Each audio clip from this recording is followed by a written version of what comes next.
Este día lunes vamos a conversar sobre el tema celebrar la libertad.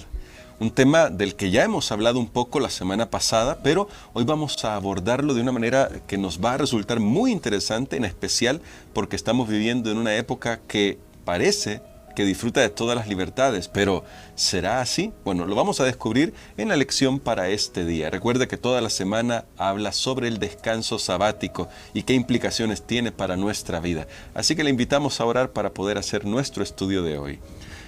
Amoroso Padre, venimos ante tu presencia suplicando que tú nos instruyas con tu palabra y que tú nos ayudes para que nuestra vida pueda encontrar la libertad que se encuentra solo en Cristo.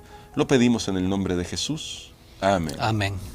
El día de ayer, Pastor Donny Perla, usted mencionaba que cuando nos acordamos de algo, conectamos la historia, tenemos que ir hacia la historia. Y también nos recordaba que en la repetición de la ley, en Deuteronomio, Moisés les recuerda a los israelitas que habían sido esclavos y les dio otra razón para poder guardar el sábado, que era la liberación. Pero Pastor, eso sucedió hace ya miles de años para nosotros, desde esta perspectiva. Tiene que ver también este concepto de libertad que se da en el sábado, según la repetición que se da en Deuteronomio, también con nosotros hoy, y en qué dimensión sería esto de la libertad para nosotros. Hablar de libertad creo que es reconocer que hay opresión y eso no siempre es fácil. Sí. Incluso los judíos, cuando Jesús les dijo acerca de este concepto de la libertad, es increíble que ellos dijeron, nosotros nunca hemos sido esclavos, cuando el pueblo de Israel tenía una historia. Tenía un historial de haber estado en cautiverio por diferentes naciones en el pasado. No es fácil reconocer. Y tal vez alguien dice, no, yo no necesito la iglesia está bien para alguien que ha caído en vicios, en cosas terribles, pero yo he vivido una buena vida. Sí. Es difícil a veces reconocer que necesitamos ayuda, pero el sábado llega a ser entonces para nosotros un símbolo de liberación de algo mucho más grave, que es el pecado.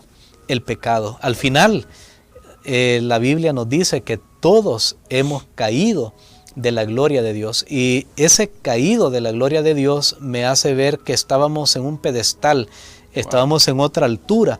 ¿En qué altura? En la que Dios creó este mundo. Al principio todo era bueno, buenísimo, lo hemos estudiado en lecciones anteriores, y todo era santo, era perfecto, pero caímos.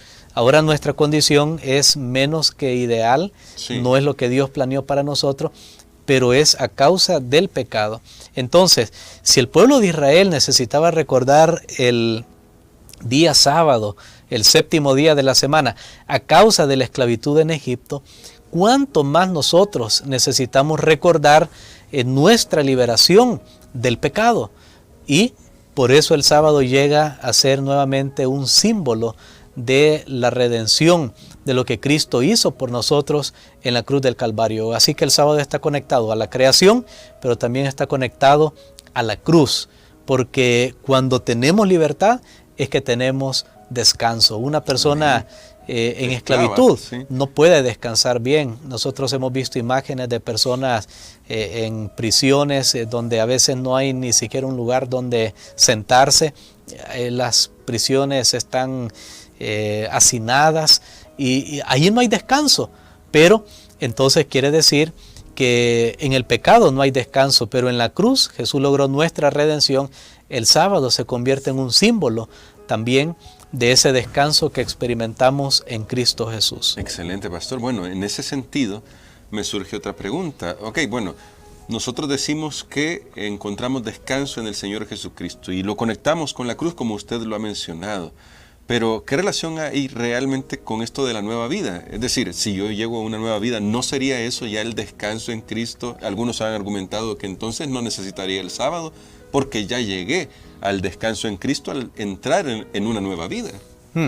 Es bien interesante porque en la lección de esta semana nosotros conectamos aún el bautismo con el sábado. A veces no es usual que hacemos ese tipo de conexión o de relación, conectar el bautismo con el sábado, pero recordemos qué significa el bautismo. El apóstol Pablo en Romanos el capítulo 6, él habla de nueva vida. Él dice que cuando somos levantados del agua es para vivir en novedad de vida. Ahora, la nueva vida, dice el apóstol Pablo también a los Corintios, que se da por estar en Cristo. Si alguno está en Cristo, es una nueva criatura. Sí. ¿Y por qué esto está conectado con el sábado? Porque aquí viene la conexión, miren, bautismo y sábado y creación. Porque nueva vida o ser una nueva criatura, ¿qué me está recordando? El poder de Dios de crear. Así es. Entonces, así como yo creo que Dios tiene poder para crearme a mí en una nueva persona, venciendo los pecados, los vicios y los malos hábitos, entonces es el mismo poder que Dios utilizó para crear todas las cosas al principio de este mundo. Amén. Entonces, si Dios creó todas las cosas al principio de este mundo, inevitablemente yo tengo que creer en ese modelo. En 6 días creó el cielo y la tierra, todo lo que hay en ellos, y en el séptimo descansó. Todo está interconectado. Amén, Más sí. bien, hermano Gerson, descansar en Cristo y creer que Dios me salvó y me creó, me lleva de regreso a su poder creador al principio de la historia de este mundo, y ese principio me habla acerca de la existencia de un día para recordar que Él es el creador. Qué maravillosa conexión. Cuando leemos la Biblia de esa manera nos damos cuenta que nada ha quedado aquí con cabos sueltos. Todo en la Biblia está armoniosamente presentado. Y esto, pastor, nos lleva a preguntarnos en las luchas que nosotros tenemos contra el pecado, porque yo creo que todos hemos experimentado la realidad de lo que implica el pecado en nuestra vida.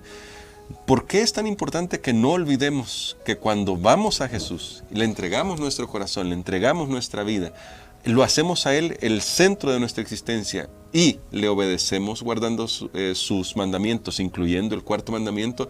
No estamos haciendo nada para ganarnos la salvación, sino al contrario, estamos aceptando el regalo que nos da. Definitivamente, yo creo que es algo que tenemos que aceptar por la fe, y tenemos que reconocer que también mi obediencia a Dios, después de haber sido redimido, es también por la fe. Y lo dice el apóstol Pablo de entrada en el libro de Romanos, en el capítulo 1, y lo dice al final también en Romanos capítulo 16. Él habla de la obediencia a la fe, o de la obediencia por la fe, porque nosotros siempre hablamos de justificación por la fe, pero se nos olvida que la obediencia también es por la fe. ¿Por qué por la fe? Porque la fe, ¿qué significa? Confianza. Y para confiar, ¿qué tengo que hacer? Relacionarme. Entonces, mi obediencia llega a ser un resultado de mi relación con Cristo Jesús. No me puedo ganar la salvación. De hecho, creo que nuestra formación desde pequeño la que nos hace creer en algo meritorio. Por ejemplo, si yo estudio, me dan una buena nota. Si paso el grado, me dan un regalo. Luego, cuando voy a trabajar, tengo que trabajar 30 días para que me paguen, o una semana, o 15 días. Todo lo vamos mereciendo. Tengo que esforzarme. Entonces, erróneamente, algunos dicen, estoy guardando el sábado, me estoy ganando la salvación. No, aquí es al contrario. Aquí usted entra ya en la salvación, y como parte de una persona salvada, usted entra en un plan de una vida de obediencia para que su salvación pueda producir fruto, y eso es lo que Dios realmente desea con nosotros. Excelente, muchas gracias, pastor. Bueno, y a usted que está en sintonía de Radio Adventista viendo esta transmisión, le invitamos a que pueda experimentar este grado de libertad en Cristo Jesús, y le vamos a pedir a nuestro pastor que nos ayude con una oración, porque tal vez algunos estén luchando con este tema o estemos luchando con este tema, y esperamos que Dios nos ayude en este momento. Amén. Padre, te damos gracias, Señor, por tu poder creador, poder que se manifiesta en la capacidad de dar a una persona una nueva vida, liberarlo de vicios, de malos hábitos, de mal carácter, de malas costumbres. Creemos, Señor, que tú tienes todo el poder, y que solamente confiando en tu palabra y en tus promesas, nosotros podremos encontrar nuestra verdadera libertad. Tal vez hay alguien en este momento que todavía no ha experimentado ese poder. Permítele probar contigo, Señor. Lo pedimos en el nombre de Jesús. Amén. Amén.